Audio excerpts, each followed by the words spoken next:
YouTube channel Klinik Pratama 11 Medika Probolinggo. Sore ini kita akan membahas tema kesehatan lambung di bulan puasa. Narasumber kita kali ini yaitu Dr. Rika Dewi Soraya. Selamat sore Dr. Rika. Selamat sore Mbak Rizka. Bagaimana dokter kabarnya hari ini? Alhamdulillah baik Mbak. Mbak Rizka bagaimana kabarnya? Alhamdulillah dokter, puasanya gimana dokter? Alhamdulillah lancar. Alhamdulillah. Dokter, kali sore ini kita akan membahas tema tentang kesehatan lambung di selama bulan Ramadan. Kenapa sih dokter kita memilih tema ini? Ya, jadi tema ini dilatar belakangi oleh karena naiknya jumlah kasus dispepsia di klinik kita Mbak Rizka. Nah, dispepsia itu apa sih? Dispepsia itu rasa tidak nyaman di lambung. Nah, meningkat di bulan Ramadan. Biasanya pasien datang dengan keluhan mual, muntah, nyeri hati, seperti itu Mbak Rizka.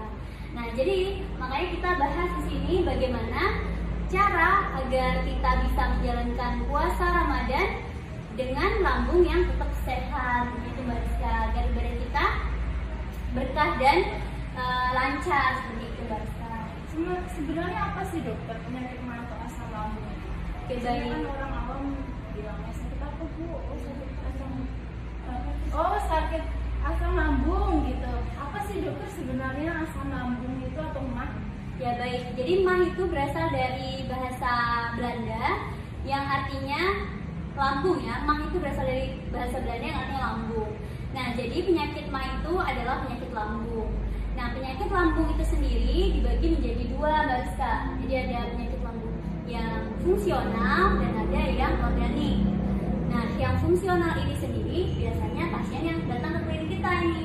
Nah, pasiennya datang dengan keluhan yang seperti saya jelaskan tadi, mual, muntah, nyeri hati. Nah, untuk mah yang fungsional itu pada saat dilakukan endoskopi maupun pada saat dilakukan USG itu tidak didapatkan adanya kelainan. Nah, sedangkan mah yang organik itu pada saat dilakukan endoskopi dan dilakukan USG itu didapatkan adanya kelainan, misalnya ditemukan polip atau tungkak lambung maupun tumor, seperti itu Mbak Rizka. Dan 60-70% penyakit mah itu biasanya disebabkan karena mah yang fungsional. Karena dari mah fungsional ini disebabkan karena kebiasaan yang tidak sehat.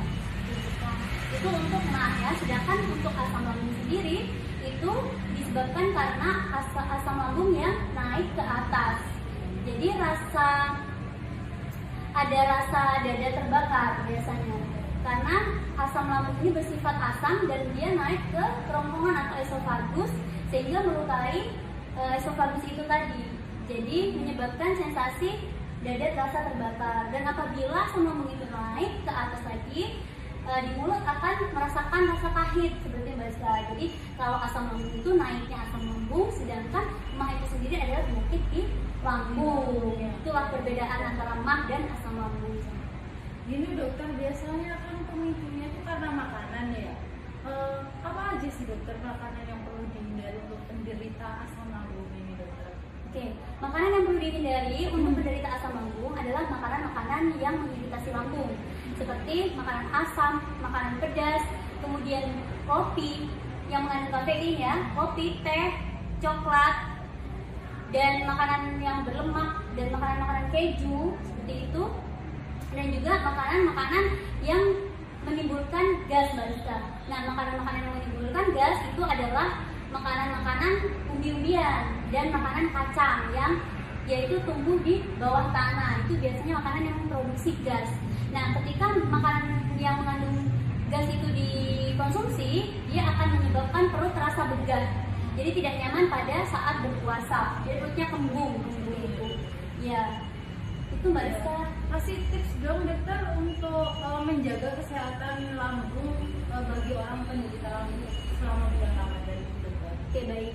Jadi tips untuk para penderita lambung selama bulan Ramadan yang pertama, ada 3 hal yang memang perlu ditekankan pada penderita lambung, yaitu 3J: jenis, jumlah, dan jadwal.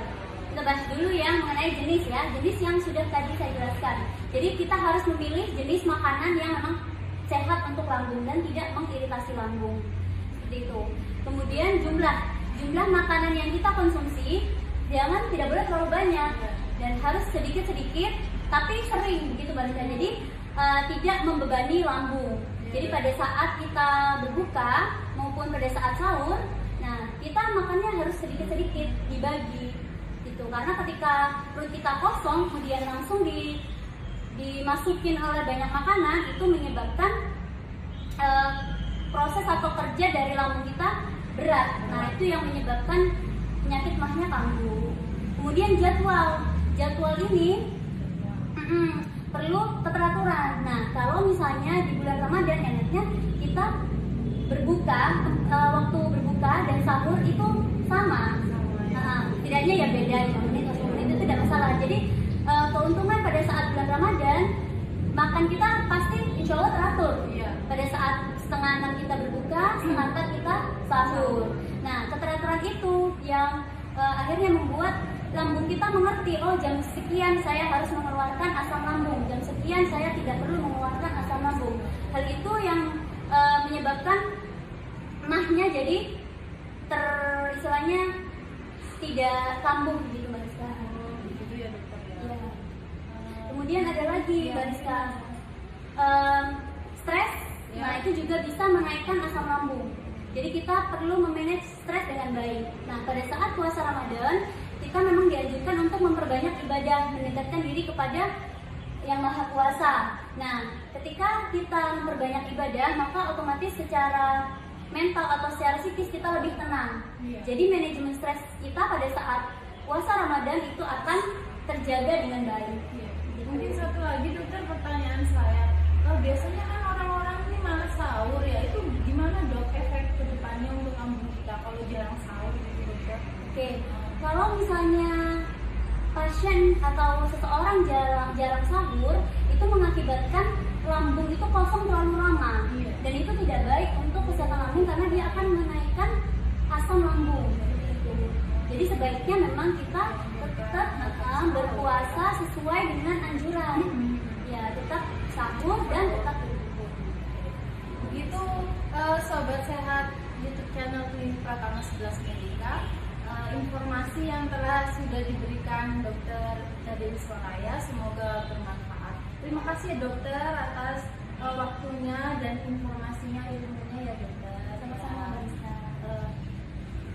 Sudah dulu ya Sobat Sehat Klinik Pratama 11 Medika.